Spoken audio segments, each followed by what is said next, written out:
ছোটোবেলায় যে জিনিসটা করিনি এই এত বড় হয়ে আমি সেই জিনিসটা করলাম। মানে আর কিছুই না, আমি আম চুরি করেছি। হ্যাঁ, ছোটোবেলায় সবাই এই জিনিসটা করে, বন্ধুরা মিলে খেলা করে, তার মাঝখানে আম চুরি করে, আর এটার মধ্যেও একটা আনন্দ আছে। আর আমি সেটা বড় হয়ে করলাম। কিছুদিন আগেই গেল দোল, তো সেই সময় আমি পিসির বাড়িতে গিয়েছিলাম। তো হোলির দিনকে আমি ছাদে উঠে হঠাৎ দেখতে পাই পিসিদের বাড়ির পাশে একটা বড় আম গাছ, আর আম গাছের প্রায় বেশিরভাগটাই পিসিদের বাড়ির ছাদে এসে পড়েছে, আর তাতে অনেক আম ধরেছে। যতদূর মনে হয় এই টাইমে এখনও আম সব গাছে হয় না, বাট এই গাছটা দেখছি প্রচুর আম, খুব বড় সাইজের নয়, ছোট সাইজের, বাট দেখতে খুবই ভালো লাগছিল। আর তারপর আমি আমার বৌদির থেকে জানতে পারলাম যে গাছ থেকে তোলা যাবে, কোনো প্রবলেম নেই।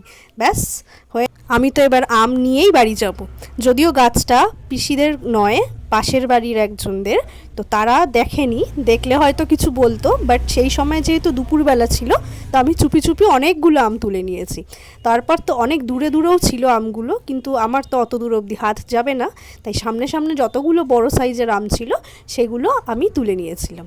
তো ওখানে দেখো আমি ভিডিওর মধ্যে বলছিও, সেটা কথাও বলছি, কিন্তু যেহেতু সেদিন হোলি ছিল আর আশেপাশে বাড়িতে অনেক গান বাজছিল, তো সেই কারণে আমি ভয়েস ওভার দিয়ে তোমাদেরকে বলছি, না হলে কপিরাইট এসে যাবে।